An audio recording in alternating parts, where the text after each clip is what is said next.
Welcome back, Room 7 and 8. Today I'm going to be reading to you The Explorer. Chapter 1. Flight. Like a man-made magic wish, the aeroplane began to rise. The boy sitting in the cockpit gripped his seat and held his breath as the plane climbed into the arms of the sky. Fred's jaw was set with concentration, and his fingers twitched, following the movements of the pilot beside him. Joystick, throttle.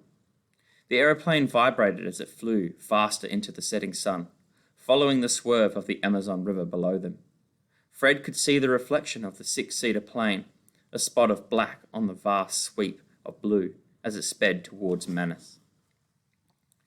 The city on the water. He brushed his hair out of his eyes and pressed his forehead against the window. Behind Fred sat a girl and her little brother. They had the same slanted eyebrows and the same brown skin, the same long eyelashes. The girl had been shy, hugging her parents until the last possible moment at the airfield. Now she was staring down at the water, singing under her breath, her brother trying to eat his seatbelt. In the next row, on her own, sat a pale girl with blonde hair down to her waist. Her blouse had a neck ruffle that came out to her chin, and she kept tugging it down and grimacing. She was determinedly not looking out of the window. The airfield they had just left had been dusty and almost deserted, just a strip of tarmac under the ferocious Brazilian sun. Fred's cousin had insisted that he wear his school uniform and cricket jumper, and now, inside the hot, airless cabin, he felt like it was being gently cooked inside his own skin. The engine gave a whine, and the pilot frowned and tapped the joystick. He was old and soldierly, with brisk nostril hair and a grey wax moustache which seemed to reject the usual laws of gravity. He touched the throttle, and the plane soared upwards, higher into the clouds. It was almost dark when Fred began to worry. The pilot began to belch, first quietly, then violently and repeatedly. His hand jerked, and the plane dipped suddenly to the left. Someone screamed behind Fred. The plane lurched away from the river and over the canopy. The pilot grunted, gasped, and wound back the throttle, slowing the engine. He gave a cough that sounded like a choke. Fred stared at the man. He was turning the same shade of grey as his moustache. "You all right, sir?" he asked. "Is there something I can do?" Fighting for breath, the pilot shook his head. He reached over to the control panel and cut the engine. The roar ceased. The nose of the plane dipped downwards. The trees rose up. "What's happening?" asked the blonde girl sharply. "What's he doing? Make him stop!" The little boy in the back began to shriek. The pilot grasped Fred's wrist hard for a single moment. Then his head slumped against the dashboard, and the sky, which had seconds before seemed so reliable, gave way. The green dark. Fred wondered, as he ran, if he was dead. But, he thought, death would surely be quieter. The roar of the flames and his own blood vibrated through his hands and feet. The night was black. He tried to heave in breath, to shout for help as he ran, but his throat was too dry and ashy to yell. He jabbed his finger into the back of his tongue to summon up spit. "Is anybody there? Help! Fire!" he shouted. The fire called back in response. A tree behind him sent up a fountain of flames.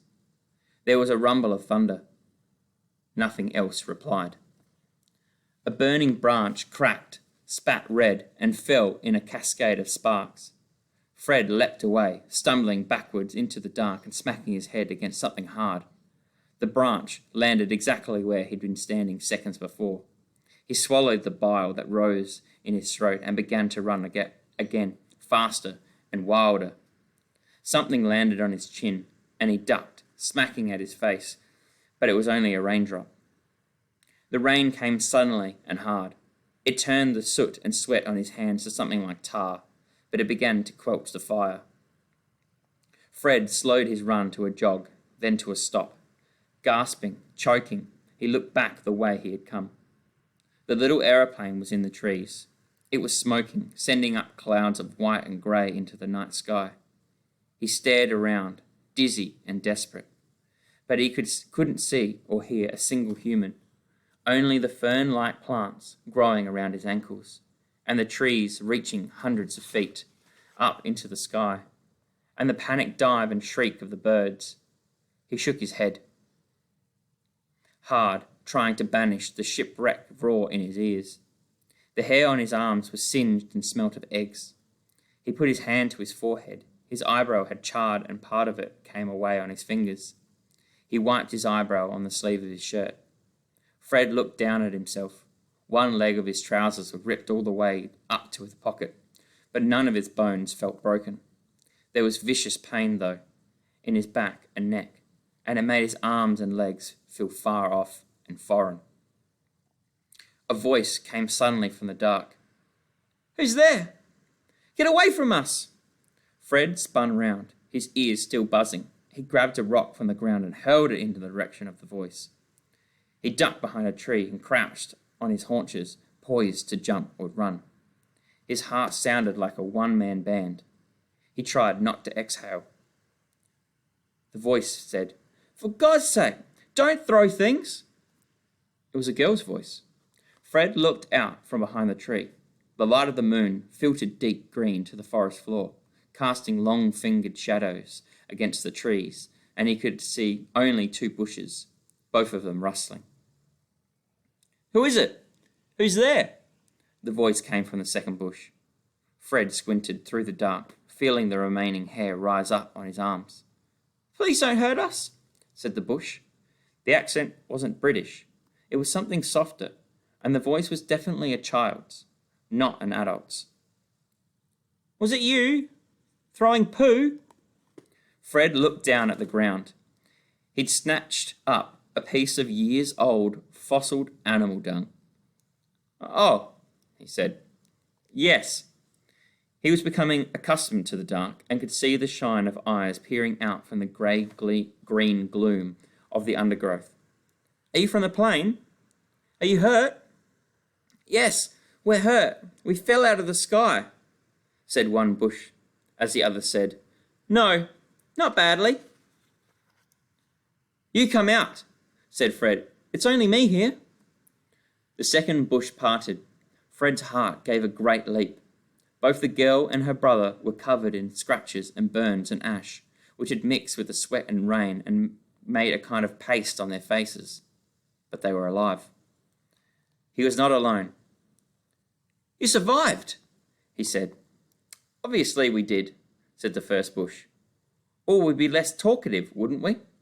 The blonde girl stepped out into the lashing rain. She stared from Fred to the other two, unsmiling. "I'm Con," she said. "It's short for Constantia. But if you call me that, I'll kill you." Fred glanced at the other girl. She smiled nervously and shrugged. "Right," he said. "If you say so." "I'm Fred." "I'm Lila," said the second girl. She held her brother on her hip. "And this is Max." "Hi." Fred tried to smile, but it made the cuts on his cheeks stretch and burn, so he stopped and made do with the grin that involved only the left half of his face. Max was at the breathless stage of crying, and he was clung to his sister so tightly his fingers were pressing bruises on her skin. She was leaning over to one side to hold him up, shaking with the effort. They looked, Fred thought, like a two-headed creature, arms entwined. "Is your brother badly hurt?" he asked. Lila patted her brother desperately on the back.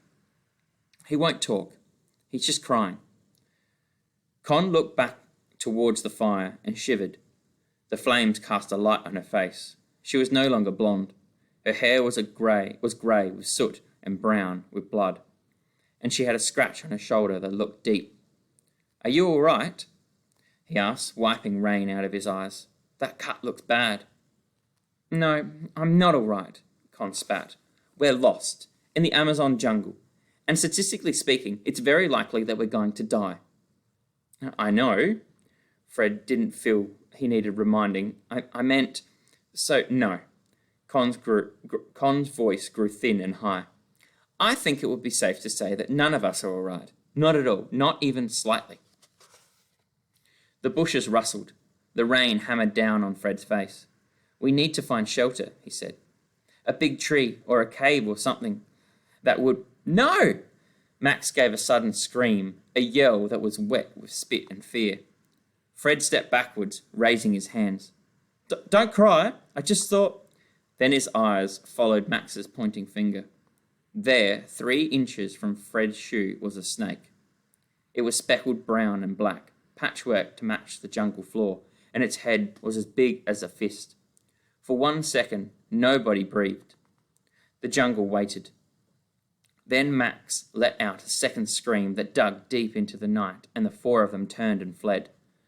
The ground was sodden, and they ran pell-mell, sending up mud into one another's eyes and grazing their elbows against trees. Fred ran as if his body were not his own, faster than he'd ever run. His palms stretched ahead of him. He tripped over a root and turned a full somersault, coming up spitting earth. He ran on. The rain blinded him and shadows flashed past him in the darkness. There was a yell behind him. "Please, Max," said Lila. Fred turned back, skidding in the mud. "He won't run." Lila bent over her brother. "And I can't carry him." The little boy lay on his back, weeping up at the sky, his whole body shaking in the driving rain. "Come on!" Fred heaved Max over his shoulder. The boy was far heavier than he'd expected, and he screamed as Fred lifted him. But Fred grabbed both of Max's knees and started running, his whole body screaming with pain. He could hear Lila, her feet thumping close behind them. The stitch in Fred's side was almost unbearable when he tore out of the trees and into a sudden clearing. He halted, and Max bumped his head against Fred's spine and yelled. Angrily, he began trying to bite one of Fred's shoulder blades. "Please don't," said Fred, but he was barely paying attention to the boy on his back. He stared, stunned, ahead of him. They were standing at the edge of a wide circle of trees, open to the sky and lit by a fat moon. There was a carpet of green moss and grass, and the stars above them were clustered so thickly that the silver outnumbered the night. Fred lowered Max to the ground and stood bent over, his hands on his thighs, panting. "Did the snake chase us?" said Max. "No," gasped Con. "How do you know?" wailed Max. Lila dropped to her knees, clutching at her side. "Snakes don't, Maxie. We both know that." "I just panicked," said Con. Her voice was bitter. "That's what happened. See? Look.